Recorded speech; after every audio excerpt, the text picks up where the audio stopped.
Assalamualaikum. Hai sahabat Aulia, kamu sedang mendengarkan podcast Aulia Hospital.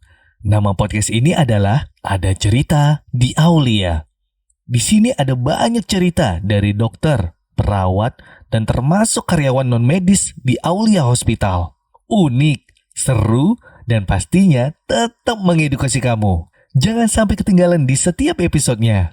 Podcast Ada Cerita di Aulia. Assalamualaikum warahmatullahi wabarakatuh. Halo sahabat Aulia, selamat pagi. Ketemu kembali bersama saya Andri Noy di podcast Ada Cerita di Aulia.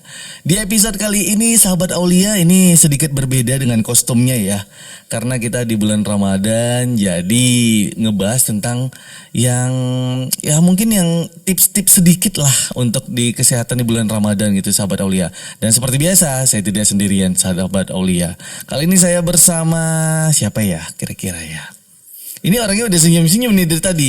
Ini udah lama banget planningnya pengen podcast gitu ya. Tapi akhirnya kita bertemu di sini sahabat Aulia. Siapa lagi kalau bukan Dokter Rahmi Syahreni. Halo dokter. Halo, assalamualaikum. Waalaikumsalam. Selamat pagi dokter. Pagi dong. Oh iya ini udah pagi ya. Udah pagi menjelang siang. Udah siang. Ini akhirnya ya dok ya. Setelah sekian purnama. Jadi kita memang udah planning kan sahabat Aulia, memang udah lama banget sama Dokter Rahmi ya. Ini panggilannya gimana dok? Dokter Rahmi, Dokter Ami atau gimana? Ya panggilan kecil sih Ami, tapi kalau ke pasien sih Dokter Rahmi sih. Dokter Rahmi, ya. Oke. Jadi Dokter Rahmi, pagi ini kita akan ngebahas tentang hidup sehat. Apa sih dok? Gimana tips sehat di saat berpuasa gitu ya dok ya? Yeah. Jadi kalau selama berpuasa itu ada tips-tipsnya sahabat Aulia. Kebetulan Dokter Ami ini adalah dokter penyakit dalam Aulia Hospital. Dokter spesialis penyakit dalam Aulia Hospital yang akan membahas tentang tips sehat berpuasa selama bulan Ramadan pada kondisi khusus. Berarti ada tanda kutipnya ya dok ya? Yeah. Pada kondisi khusus. Karena banyak orang yang alah tipsnya gampang, udah minum jus, makan yang sehat-sehat udah. Tapi ini pada kondisi khusus. Sebelum kita bakal ngebahas nih sahabat Aulia, kita kenalan dulu nih dengan Dokter Rahmi. Dokter Rahmi, Yeah. ini pendidikannya dari awal itu TK di mana dok? Pengen tahu nih. Saya besar sih lahir di Pekanbaru. Oh lahir Pekanbaru. Iya, di Orang Pekanbaru. cuy. TK Bayangkari. Oke, TK Bayangkari. Udah lama sih itu. Itu yang di daerah mana dok? Daerah Sisingamangaraja. Sisingamangaraja. Iya. Dekat mana itu ya? Di depan Pempet ini mungkin. Oh iya benar. Ada ya benar. Oke. Terus lanjut SD, SD-nya di Seruni. Di Sutomo. Seruni. Sekarang mungkin namanya Kartika, SD Kartika. Oh SD Kartika, oke. Iya. SD, bukan SD Teladan, bukan beda lagi ya. Oh SD. Itu yang punya tentara. Soalnya dulunya orang tua kerja di rumah sakit tentara, jadi makanya gitu. di sekolahin di situ. Ini SD yang dekat lapangan bukan? Iya, lapangan. Yang lapangan apa sih namanya? Aduh lupa saya. Lapangan, sampingnya ada masjid. Iya benar. Ya. Lapangan Pancasila bukan? Iya betul lapangan Pancasila betul. Bener lapangan Pancasila. Iya pernah tanding bola soalnya di sana dah. Gue pemain bola dulu dok. Oh iya. Curhat sedikit ya. Itu udah SD udah. Iya. SMP di mana? SMP 1. SMP 1. Oke. Lanjut SMA 8 Pekanbaru. Wih, kampus bidong segan kita. Biru dongker ya. Iya, segan alumni, kita. Satu alumni kah? Enggak. Kebetulan banyak teman-teman di sana. Kalau gue enggak di sini sih gedenya. Di luar angkasa. Iya. Berarti kampus bidong. Nah, untuk kuliahnya? S1 itu saya di Fakultas Kedokteran Universitas Riau. Oke. Jadi anak daerah emang FK Undri. Itu angkatan ketiga. Angkatan ketiga? Ya. Oh. Yang angkatan pertama itu 2001. Baru buka. Di Pekanbaru ya. Oke. Saya angkatan ketiga. Terus lanjut. Spesialisnya di FK Unan. Universitas Andalas Padang. Oh di Padang. Nah berarti bolak-balik ya dok ya? Oke. Kangennya kayak gimana sih dok? Biasanya kalau pergi ngerantau untuk kuliah kayak gitu, bolak-baliknya mungkin tiap minggu kah, tiap bulan kah, atau gimana? Dulu sih awal-awal jadi junior ya nggak bisa balik tiap minggu. Nggak bisa balik ya? Bisa. Jadi junior masih ya? Iya, sebulan sekali. Terus udah lanjut tingkatnya udah naik ya bisa lah seminggu sekali pulang. Oh seminggu sekali. Itu PJKA. Okay. Pejuang pejuang Jumat kembali Ahad. Jadi Jumat sore atau malam balik ke Pekanbaru naik travel. Oke. Habis itu Minggu malam balik lagi Padang. Oh gitu. PJK ayah pejuang Jumat, balik Ahad. Kembali Ahad, luar biasa. Berarti memang asli Pekanbaru yang ngerantau cuman untuk ambil spesialisnya ya dok ya? Iya. Oke. Ini pertanyaannya agak menjurus nih dok. Kenapa dokter memilih spesialis penyakit dalam dok? Ayo kasih tahu dong dok, kenapa gitu? Sebenarnya sih saya menilai diri sendiri juga ya. Untuk mengambil suatu keahlian, saya lihat plus minus di diri saya gitu kan. Karena saya agak kurang di tindakan. Jadi kalau di penyakit dalam ini tindakannya minimal. Beda sama yang operatif, obgyn, bedah.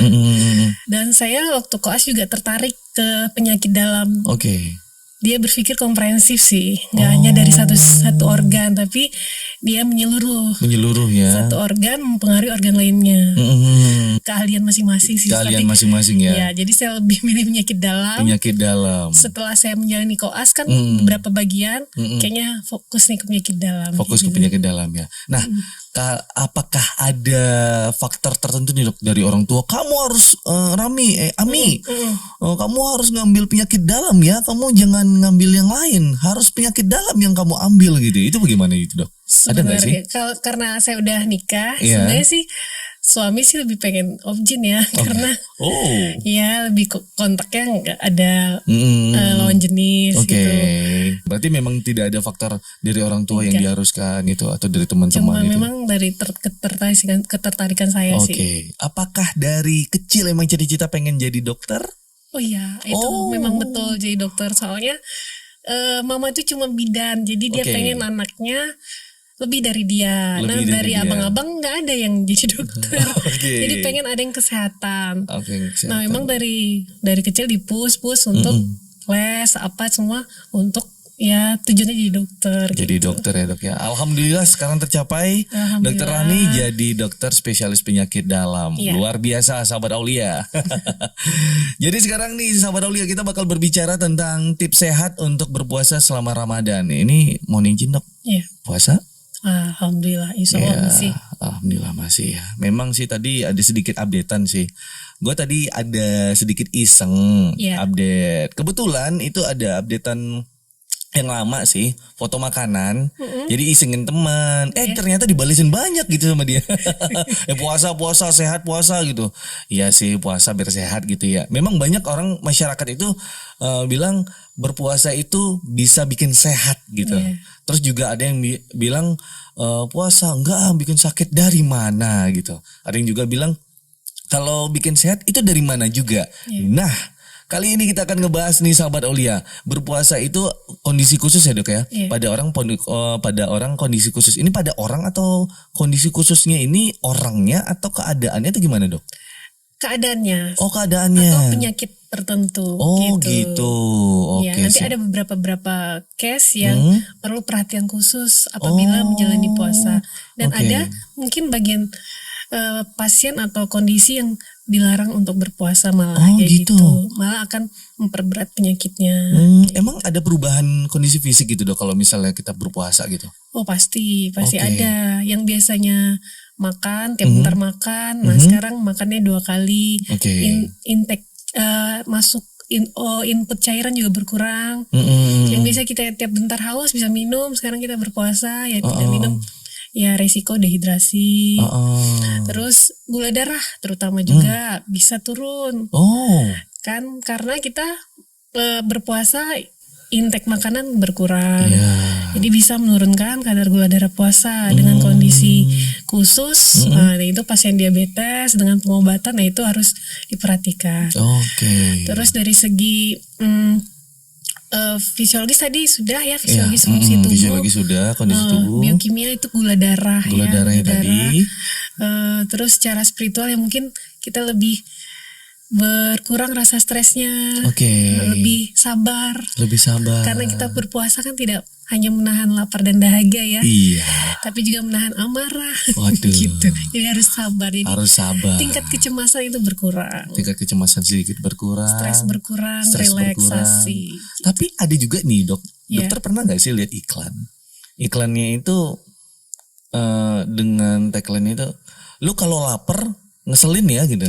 Lu kalau lapar rese ya gitu. Iya. Tapi malah yang kita lihat juga di saat di bulan Ramadan ini ya, dilihat di bulan Ramadan orang lapar malah nggak rese, malah lebih sabar jadinya gitu.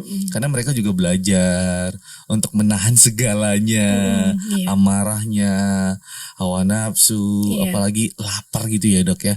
Jadi sebenarnya manfaatnya apa aja lagi nih dok untuk di puasa sendiri bagi tubuh dengan kondisi tertentu gitu. Nah manfaat puasa tuh banyak ya untuk tubuh. Yang pertama itu bisa menurunkan gula darah, mengurangi berat badan tentunya. Oh. Coba deh ditimbang before after puasa ya. Jadi bisa menurunkan berat badan, otomatis juga bisa menurunkan indeks massa tubuh. Kalau berat badan turun, indeks massa tubuh juga berkurang. Indeks massa tubuh itu tubuh berat badan ideal. Gitu. Jadi juga menurunkan gula darah tadi yang saya bilang. Terus mengurangi kolesterol dalam darah bisa karena ya itu tadi pola makan kita sudah diatur cuma 2 kali sehari ya, sahur dan berbuka. Terus juga aja. Mengurangi namanya hormon-hormon pencetus stres yang tadi saya bilang, jadi berkurang stresnya. Ada namanya dari segi medisnya itu namanya sitokin proinflamasi.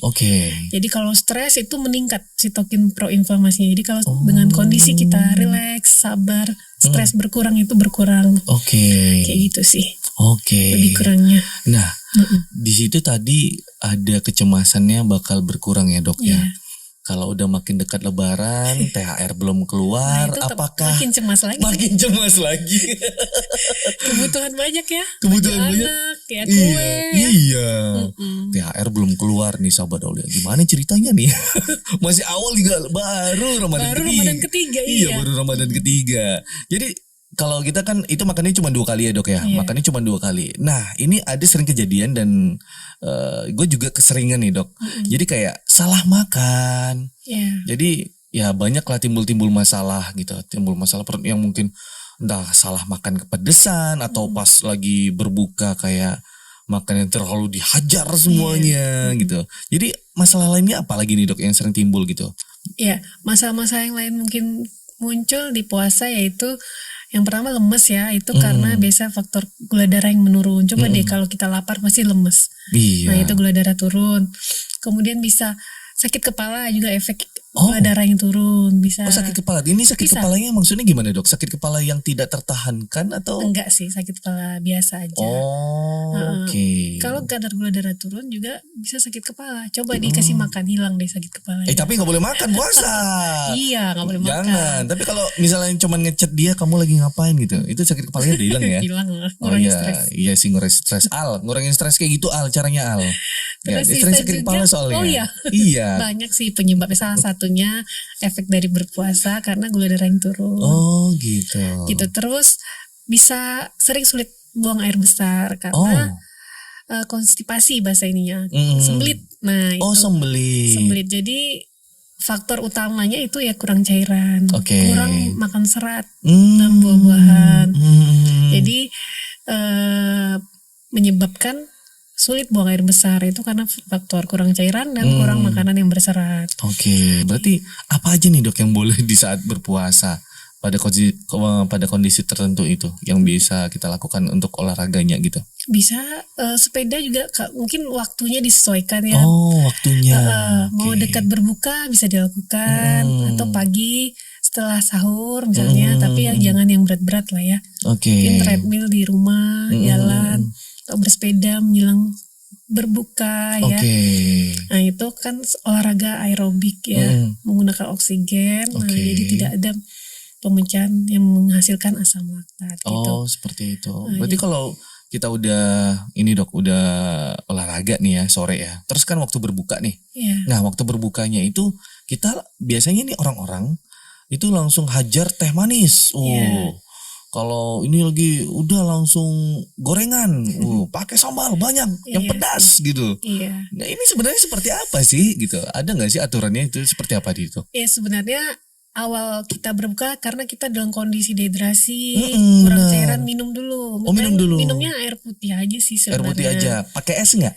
Sebenarnya sih lebih bagus tidak, karena kalau es kan dingin, suhunya lebih, itu tubuh perlu kompensasi dan beradaptasi dengan suhu yang dingin. Apalagi kerongkongan sudah seharian nggak terpapar air ya, kering jadi kasih dingin, itu luar biasa efeknya. Gitu. Nah setelah minum baru kita segerakan yang manis untuk mengganti glukosa, gula darah yang jadi cepat menghasilkan energi yang manis. Kayaknya makanya disarankan berbuka dengan yang manis, kayak kurma. Kurma itu memang dianjurkan selain sunnah juga dari komposisi kurma itu dia tinggi kalium, ada serat di glukan yang itu efeknya mengenyangkan. Nah, gitu. Terus ya itu kurangi makanan yang bergoreng, sebenarnya minyak boleh sih tapi jangan berlebihan. Boleh sih sahabat Aulia. Ya boleh tapi nanti berhenti nih ibu-ibu nih lagi goreng lagi goreng bakwan nih. Nggak boleh kata dokter. Boleh tapi jangan berlebihan. Segala yang berlebihan tuh yang nggak baik. Iya, segala yang berlebihan tuh nggak baik. Apalagi juga perhatikan nih minyaknya ya. Ini udah berapa kali pakai. Itu kayaknya seminggu yang lalu udah masih dipakai juga. Cuman kan kalau seminggu yang lalu baru goreng cuma 2 kali mungkin masih better lah ya. Ini kalau udah gorengannya udah banyak banget gimana ceritanya? Ya nggak sehat minyaknya. Ya nggak sehat minyaknya sahabat Aulia. Gorengan boleh tapi jangan berlebihan. Terus apa lagi nih dok kira-kira? Terus boleh kolak kan sering tuh. Oh iya kolak. Kalau gue suka sih bubur ini. Bubur apa? Aduh apa sih namanya yang bulat-bulat yang candil? Iya bener. Iya bulat-bulat dia warna kuning itu. Boleh sih boleh. Oh itu cuman boleh. Cuman ya dengan porsi yang gak terlalu banyak sih gitu. Gitu. Boleh. Tapi ya makanya sebenarnya memang intinya sih dari berpuasa ini makanan yang kurangi makanan yang berlemak, yang perbanyak minum, kemudian perbanyak makanan yang berserat. Itu sih sebenarnya intinya. Kurangi makanan berlemak. Terus ini kurangi makanan yang karbohidratnya sederhana. Misalnya nasi, terus tepung-tepungan, kue, roti gitu ya. Goreng pisang tuh dong, pakai tepung dong. Bakwan, minyaknya lagi pakai tepung lagi tuh. Gitu, jadi yang lebih bagus tuh kayaknya seperti yang karbohidrat yang perlu proses untuk jadi lama dia. Tidak langsung diserap. Nggak langsung diserap ya. Jadi perlu proses dipecah dulu dia. Kayak seperti yang misalnya jagung, kentang, ubi kayak gitu. Kalau yang mudah diserap itu kayak ya itu tadi tepung-tepungan, mie, roti kayak gitu. Gitu. Memang ya sahabat Aulia kalau misalnya kita lagi berbuka puasa pasti lupa daratan. Belum lagi kalau habis baru berbuka gitu kan, baru minum atau baru makan, baru terasa dunia. Udah terang pandangan. Ya baru terang pandangan. Berarti dari tadi ngapa gitu, matanya low gitu berarti ya. Memang kebanyakan orang-orang sih kayak gitu ya dok ya. Apalagi yang dalam kondisi tertentu nih dok. Dalam kondisi tertentu yang mungkin lagi sakit atau mungkin lagi memang, tapi ini memang nggak masalah itu dok kalau misalnya dia cuma lagi sakit patah tulang misalnya gitu, itu nggak apa-apa berpuasa gitu. Kalau patah tulang nggak perlu maksudnya dalam proses penyembuhan kan biasanya kalau proses pengobatan sih saya kan dirawat ya pasti setiap pasien nggak berpuasa, nggak berpuasa karena kan mesti dijaga betul makannya karena gizi juga penting untuk penyembuhan luka. Iya, penyembuhan tulangnya juga kan gitu. Tapi kalau mungkin udah proses setelah penyembuhan, misalnya setelah operasi atau apa, kalau seandainya sehat bisa ya apa salahnya untuk berpuasa? Iya, puasa dong. Kecuali memang ada kondisi-kondisi lain ya yang perlu perhatian. Kalau sekedar patah tulang post op sih rasa saya tidak ada masalah. Nggak ada masalah ya dok ya. Tadi coba ditandai sedikit dok yang butuh perhatian. Ini perhatian yang gimana dok? Bisa kondisi-kondisinya apa aja? Contohnya dok. Yang paling sering tuh ya ibu hamil, Oh. ibu menyusui. Nah, kalau dari penyakit dalam tuh sering pasien diabetes, Oke. pasien lambung. Hmm. Nah, ya itu GERD gitu GERD ya. ya. Aduh. Itu memang penyakit awam yang paling sering itu penyakit Iya. yang sering bermasalah saat berpuasa. Oh iya, masyarakat awam kurang tahu GERD dok. Asam lambung ya dok. Beda sih. Tukak lambung ya. Beda. Oh beda lagi. Jadi banyak sih penyakit lambung tuh banyak. Salah Oke. satunya GERD, Oke. tukak lambung. Oh. Terus ada GERD itu bahasa kitanya apa dok? apa ya? Apa bahasa kitanya? Dia kepanjangannya dulu ya. Iya. Gastro esophageal reflux disease. Jadi Oke. isi lambung berbalik ke atas. Oh. Nah, jadi gitu. membuat asam lambung naik ke kerongkongan yang membuat rasa panas di dada, rasa terbakar di dada. Rasa terbakar ya.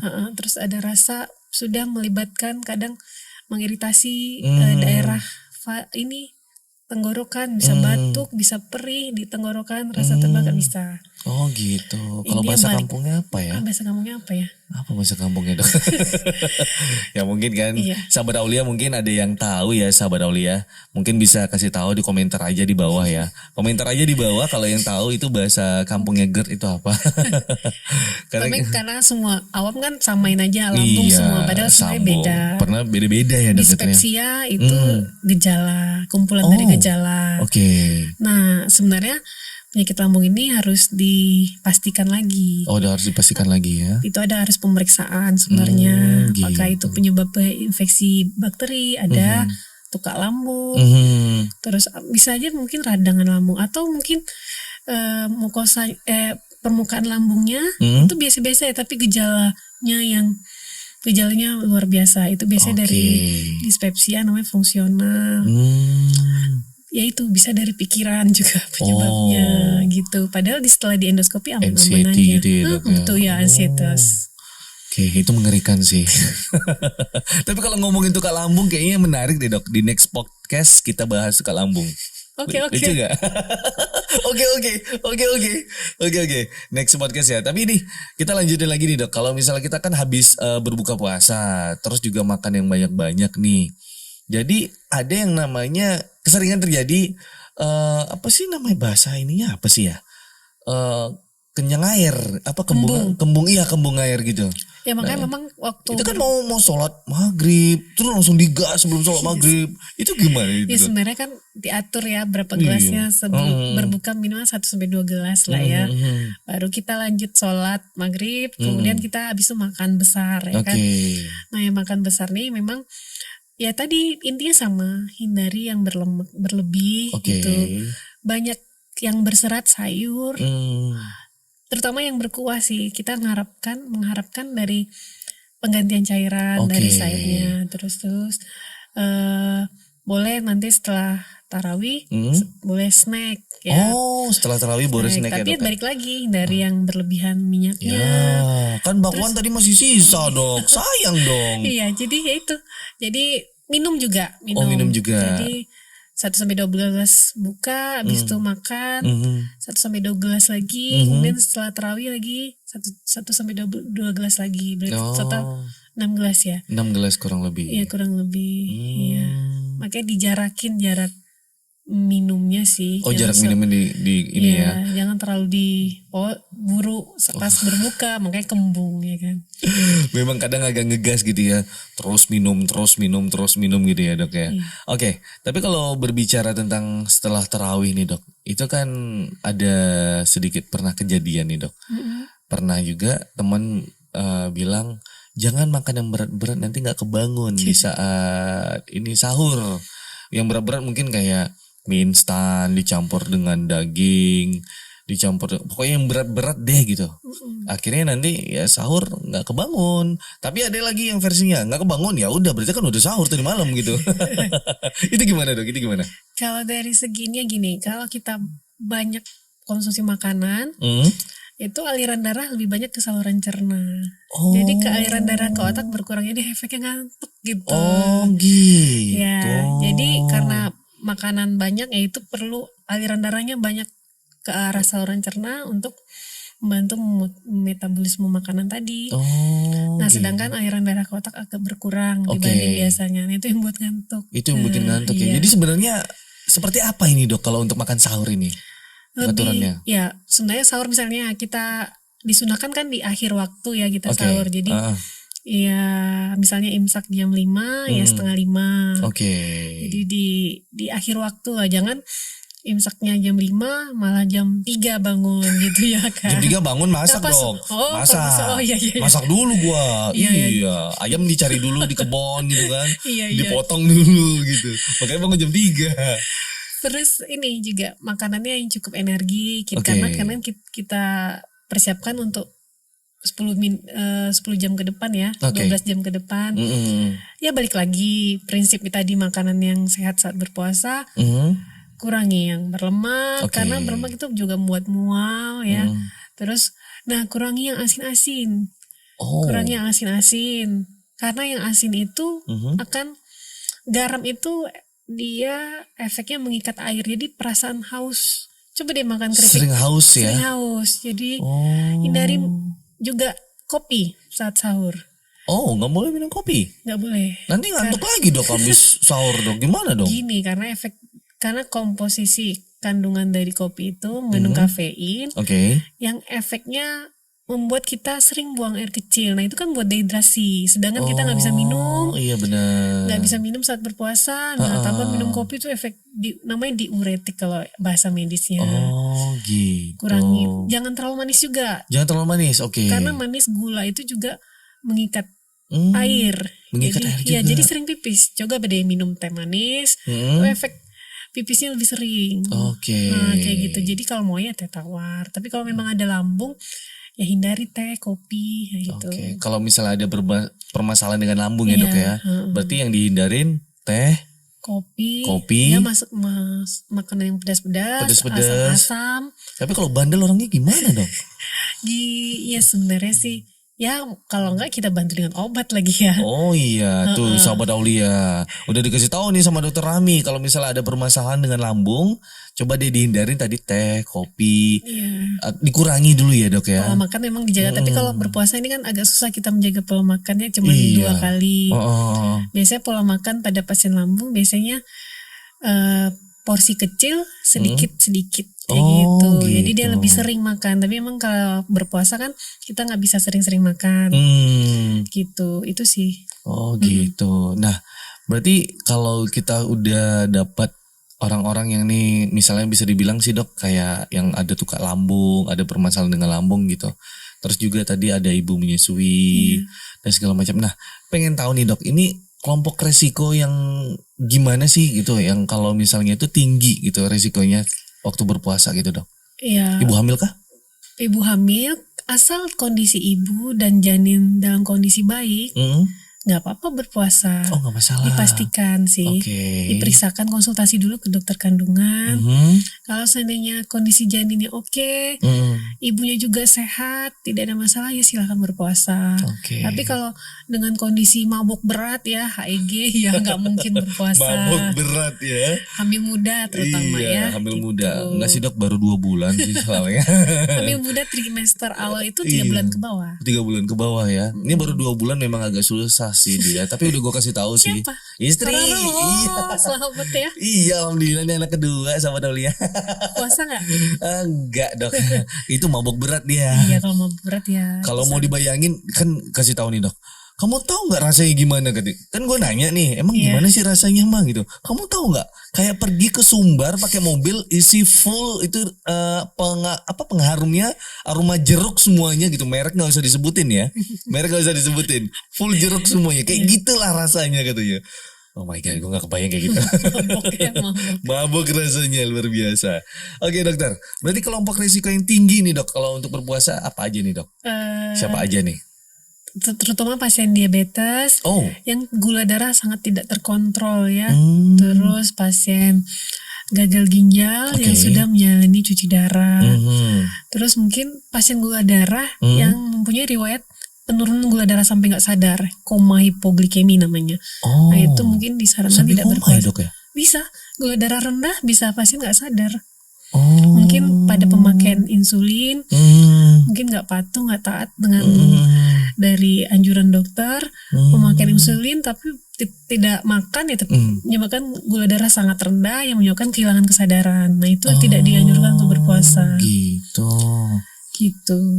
Terus pada ibu hamil dengan penderita diabetes, namanya diabetes gestasional. Jadi diabetes bisa menyerang ibu hamil. Oh, bisa juga. Bisa. Nah itu kalau bisa disarankan itu tidak berpuasa karena berisiko tinggi, karena janin juga ya. Dia juga yang dipikirin ya, DM. Tapi mungkin kalau memang mau berpuasa ya harus konsultasi dulu ke dokter lebih bagusnya. Kalau cuci darah, Dok, itu gimana, Dok? Cuci darah ya disarankan kayak buah si malakama sih. Kalau disuruh berpuasa, dia kekurangan cairan nggak bagus juga. Tapi kalau nanti berpuasa, nanti pas berbuka banyak kan haus, jadi banyak minum, overload cairan. Nah itu buat sesak, itu berisiko karena kondisi gagal ginjal yang sudah punya HD biasanya pipisnya udah berkurang jumlahnya, jadi beresiko untuk sesak kalau kelebihan cairan. Gitu. Nah kurang cairan susah, kelebihan cairan susah gitu. Jadi harus seimbang. Jadi memang dianjurkan lebih, karena mereka kan HD-nya 2 kali seminggu ya. Iya benar. Gitu. Ya. Tapi kalau untuk pasien diabetes tadi gimana itu, Dok? Yaitu yang boleh, yang tidak boleh berpuasa itu yang itu. Kecuali nah ini yang boleh berpuasa, kecuali yang tadi kondisi tadi yang riwayat penurunan kesadaran dengan gula darah yang rendah, terus dengan ada tidak terkontrol gula darahnya sangat tinggi, terus ada komplikasi berat yang perlu penanganan lebih lanjut, terus diabetes dan kondisi hamil, terus lansia yang diabetes. Yang sendiri di rumah kan gak ada yang ngontrol tuh. Iya benar. Nah, itu berisiko juga sih. Siapa itu lansia di rumah? Kasian. Ada loh. Ada. Jahat kali anaknya. Gak boleh loh sahabat Aulia ditinggalin orang tua sendiri. Iya. Gak kayak gitu konsepnya gitu. Ada. Oh gitu. Oke, selanjutnya apa lagi nih, Dok? Siapa lagi kira-kira? Terus memang yang tidak bisa mengatur diet ya. Mengatur diet tapi dia diabetes. Nah itu apalagi dengan penggunaan insulin. Tapi sebenarnya dengan berkonsultasi ke dokter, dosis insulin bisa disesuaikan saat berpuasa. Gitu. Makanya lebih aman sih. Berkonsultasilah ke dokter dulu. Misalnya sebulan sebelumnya mungkin ada pasien diabetes mau berpuasa, karena aturan cara minum obat selama berpuasa diabetes itu berubah. Harusnya yang obatnya pagi sebelum makan dimakan saat berbuka. Yang obatnya yang setelah makan itu kan sebenarnya 3 kali misalnya dosis maksimalnya. Jadi dibagi. Misalnya bisa 3 kali sehari. Nah, berarti dibagi ada kelipatan atau gimana itu? Bukan, jadi 3 kali sehari. Nah kita kan makan sekarang 2 kali buka sahur. Jadi dosis yang saat buka yang dilebihkan. Saat buka 2 kali sehari, 2 tablet setelah buka, 1 tablet setelah sahur. Nah itu kayaknya harus dikonsultasikan. Jadi setiap pasien yang berobat sama saya, pasien diabetes memasuki bulan puasa ya harus dikasih tahu. Sama langsung juga dikasih tahu ya, Dok ya. Sama dikasih tahu juga farmasi kita gitu. Gitu. Terus juga katanya juga ada yang harus diperhatikan nih, Dok, pada pasien diabetes saat berpuasa. Itu apa aja nih, Dok? Nah itu sama sih intinya sih ya. Intinya sama ya. Sama intinya ya. Cuma itu ya konsultasi mengenai obat ke dokter ya. Pasti ya. Terus ya rendah karbohidratnya, yang karbohidrat kompleks terutama. Terus hindari yang berlemak juga sama kayak tadi. Terus makanan yang kaya serat, cairan cukup sih gitu. Ini tadi dokter ada ngasih tahu itu ibu menyusui. Nah, ibu menyusui itu boleh puasa? Boleh. Dengan kondisi tertentu kah? Dengan kondisi asal kebutuhan ibu, kebutuhan nutrisi ibu dan janin tercukupi. Kayak gitu. Kalau memang janinnya ASI-nya melimpah dengan kondisi berubah silahkan. Tapi kalau memang ASI-nya seret saat berpuasa, ya kasihan bayinya kan. Tahu bayinya nggak bisa ASI formula. Tapi ini menyusui aja, Dok. Menyusui aja si bayinya ya sehat walafiat sih kayaknya sih ya. Tapi dia menyusui aja itu. Berarti dianjurkan juga ya dok ya untuk berpuasa? Boleh. Boleh ya dok ya? Saya pengalaman pribadi menyusui. Oke, siap. Oke, berarti ya intake cairan sih, cairan yang cukup. Yaitu kalau bisa ya ada vitamin untuk vitaminnya ya. Oke. Ya suplemen lah penambahnya. Suplemennya, oke. Ini cairan sih kalau menyusui karena kan dia produksi ASI juga. Nah untuk dia kebutuhan cairan tuh ASI dan cairan tubuh dia juga sendiri gitu ya. Oke, selanjutnya dok, ini kita berbicara tentang lansia. Tadi ada menyinggung lansia yang sendiri ditinggal di rumah gitu. Waduh, ini kasihan banget gitu. Ada nggak tipsnya untuk lansia itu berpuasa seperti apa gitu dok? Tipsnya lansia ini secara fungsi kan sudah banyak menurun ya. Banyak, jadi refleks hausnya berkurang. Iya. Selera makan juga berkurang. Jadi memang perlu pantauan sih. Atau dari makannya kita lebih selektif ya, kayak kita banyak yang serat ya, sayur karena usia tua itu konstipasi masalahnya, sulit sembelit. Jadi lansia itu sering susah buang air besar, terus refleks haus sudah berkurang, kemudian suka sering dehidrasi karena memang mereka refleks hausnya berkurang. Itu jadi perbanyak minum air putih, tinggi serat, makanan tinggi serat, sayur-sayuran, buah. Yang mungkin pengganti gulanya lebih bagus kurma yang ini, yang bisa dari manisnya dapat kaliumnya yang dikandungnya dapat, mengenyangkan juga. Ya, sama yang lainnya hindari makanan berlemak yang manis berlebihan dan goreng-gorengan kayak gitu. Oh gitu. Tapi juga ada nih dok, anak yang ngebawa orang tuanya gorengan ya, terus dibeliin apalagi ya tadi ya dendeng ini yang penuh dengan minyaknya. Tapi sebenarnya itu nggak apa-apa ya dok ya, atau gimana? Ya intinya nggak berlebihan sih. Tidak berlebihan sahabat Aulia. Mungkin bisa dipikirkan kembali untuk membelikan orang tuanya kayak makanan-makanan cemilan-cemilan kayak perkedel jagung. Kalau gue sih dok rekom bikin sendiri sih. Iya, daripada beli di luar. Ya. Iya lebih sehat, dan kita juga tahu nih bahan-bahannya seperti apa gitu. Oke, tadi ini kalau untuk GERD jadi udah kita bahas. Mungkin lebih ke mungkin saya tambahkan yang GERD. Oh, yang asam lambung, yang GERD ya. Jadi kan kita makan kadang GERD itu sangat bermasalah nanti saat tidur. Saat tidur sering terjadi serangan pada saat berbaring tidur malam ya. Serangan ya dok ya. Jadi kita memang harus menjarakkan makan terakhir dengan jadwal tidur. Kalau seandainya kita buka itu atau makan malam jam ya harusnya disegerakan sih makan malamnya.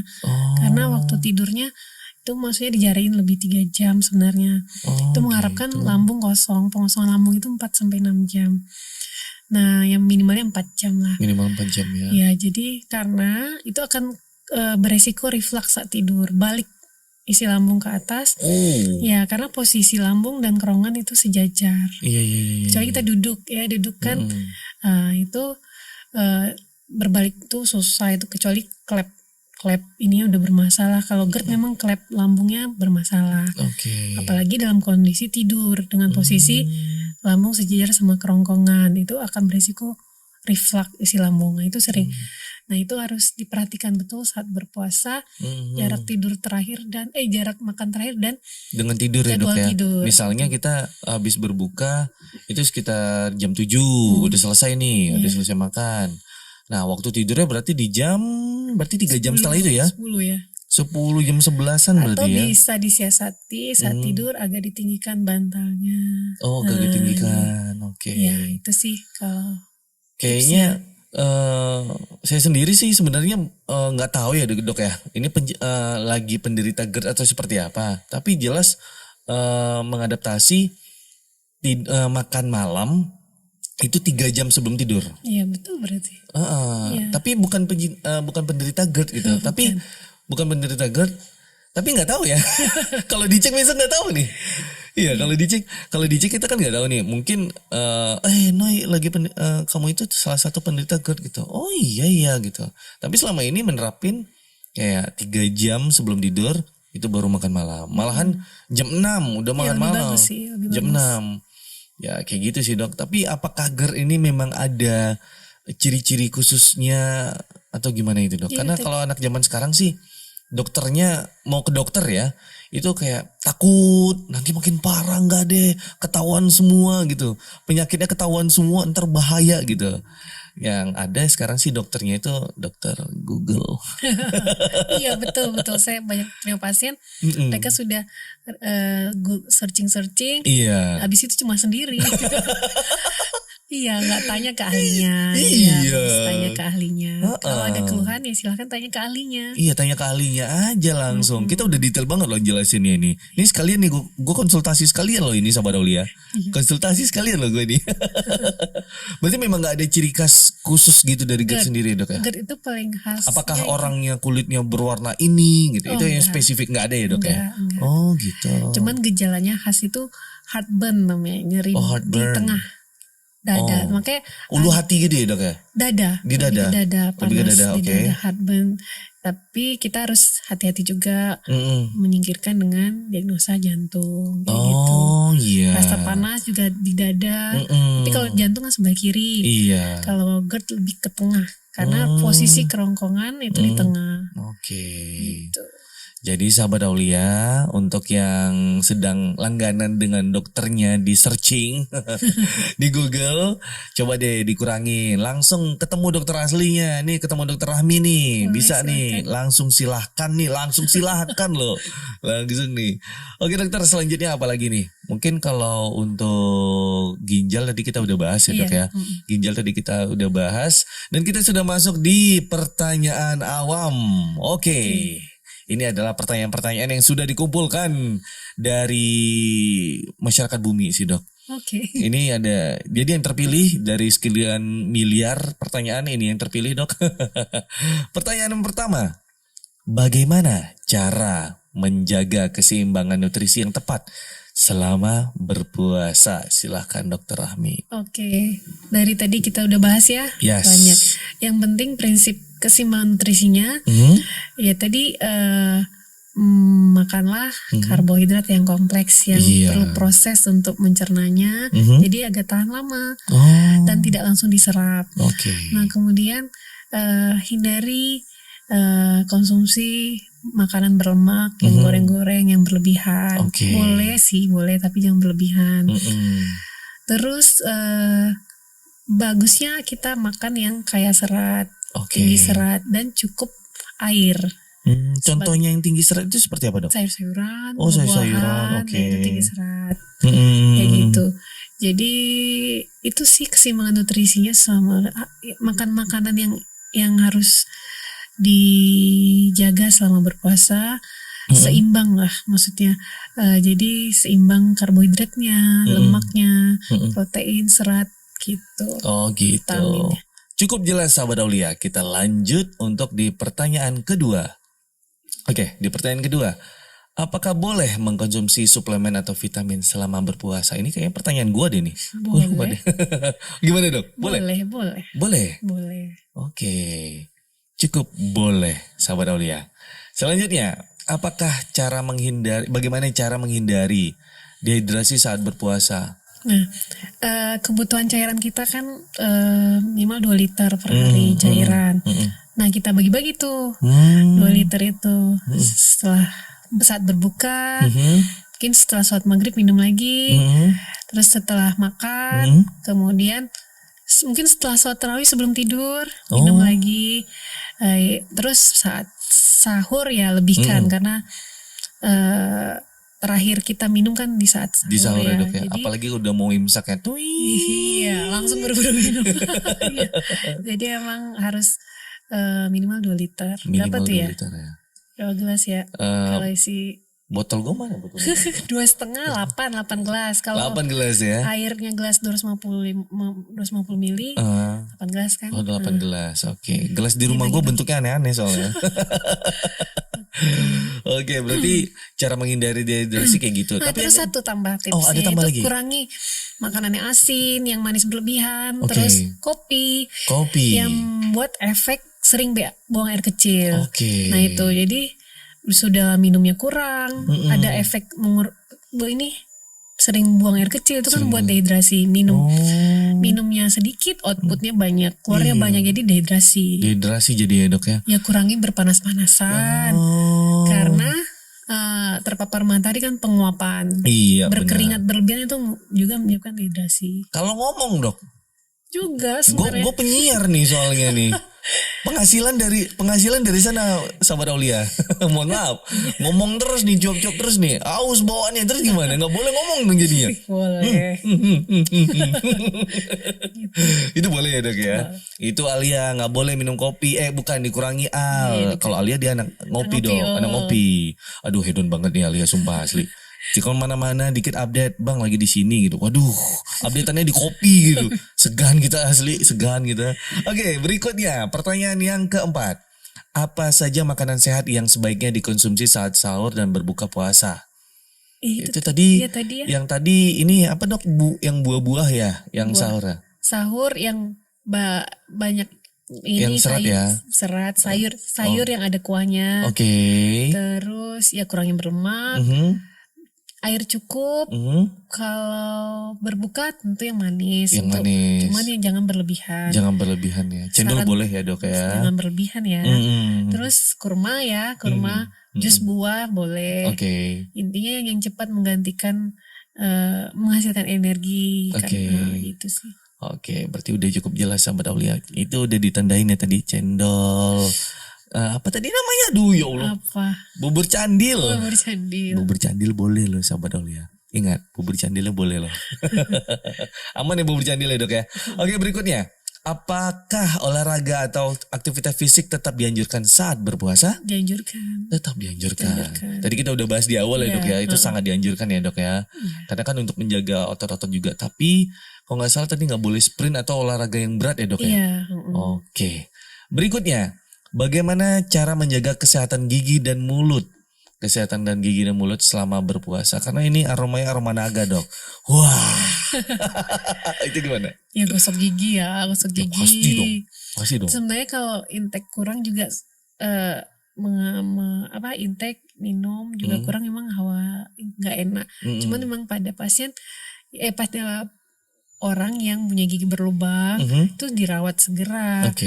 Karena jika terjadi, ini mungkin dokter gigi yang lebih paham dokter gigi banget. Cuman ya dirawat gigi yang berlubang harusnya udah ditambal gitu ya. Karena akan makin bau mulut. Karena gigi berlubang juga menghasilkan bau mulut. Jadi scaling juga pada di sana gitu. Juga scaling.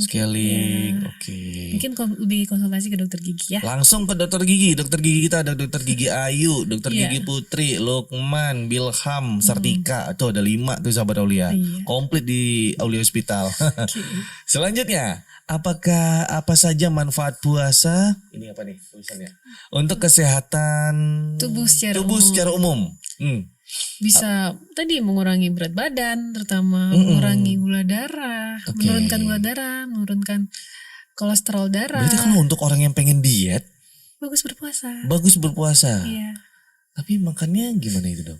Apanya? Makannya tetap dijaga lagi dengan cara dia diet sebelum di bulan-bulan bukan bulan puasa. Ya tetap dijaga. Tetap dijaga juga ya. Kan biasanya nih dok ya, cewek-cewek kayak aku lagi nggak makan martabak nih gitu. Sebenarnya kan aku lagi nggak makan banyak. Disarankan yang rendah karbo. Tapi kita perlu karbo juga. Rendah karbo. Itu sih yang paling menghasilkan energi. Oke, biasanya di Ampera dia pakai tambuh. Kali ini dia nggak pakai tambuh, malah setengah lagi dia makan. Lagi diet, udah puasa lagi diet. Nanti kita konsultasikan ke ahli gizi ya. Cocok sekali, kita panggil Bu Veronica di sini ya. Dia nggak pernah mau duduk di sini, dia susah dia. Nanti kita bujuk dia. Oke, kurang lebih seperti itu dok. Dan yang terakhir kita harus seperti biasa ya. Ini memang udah ritual pada umumnya kalau di podcast Ada Cerita di Aulia. Dokter harus memberikan kutipan atau quotes untuk sahabat Aulia yang sedang menonton saat ini. Ini quote apa dulu nih? Ya quotesnya tentang hidup sehat selama bulan Ramadan ala Dokter Rahmi. Wih, cakep. Enggak sih, enggak ala-ala saya sih. Karena kan dari seorang dokter spesialis penyakit dalam ini dok, seperti apa nih quotes-nya nih, silahkan. Tips berpuasa sehat itu kita jaga makanan, tetap berolahraga tapi yang ringan. Kemudian perhatikan makanan-makanan yang dihindari dan wajib dikonsumsi. Misalnya hindari yang makan mengandung lemak tinggi, kemudian hindari makanan yang kurang serat. Jadi baiknya makan tinggi serat. Kemudian dan cukup air dan hindari kopi, teh yang pada pasien menderita lambung. Dan ada beberapa kondisi khusus yang harus diperhatikan saat berpuasa, misalnya pada pasien diabetes, hamil, menyusui, atau penderita lambung, dan juga pasien dengan gagal ginjal, terutama yang menjadi hemodialisa. Nah, kondisi-kondisi itu sebaiknya dikonsultasikan dulu ke dokter terkait. Apakah kondisi itu layak berpuasa apa tidak, atau memang beresiko berpuasa yang lebih baik tidak. Itu aja sih mungkin. Cukup padat, singkat, padat. Itu rangkuman kita dari tadi, itu panjang semuanya. Seperti itu sahabat Aulia, bagaimana? Kurang jelas bisa nanti komentar di bawah. Kalau misalnya ada pertanyaan, silakan komentar di bawah ya. Ini bakal publish di YouTube, di Instagram, tapi Instagram teasernya aja nih dok. Kalau di TV coming soon ya, kita akan kerjasama. Noi TV ntar.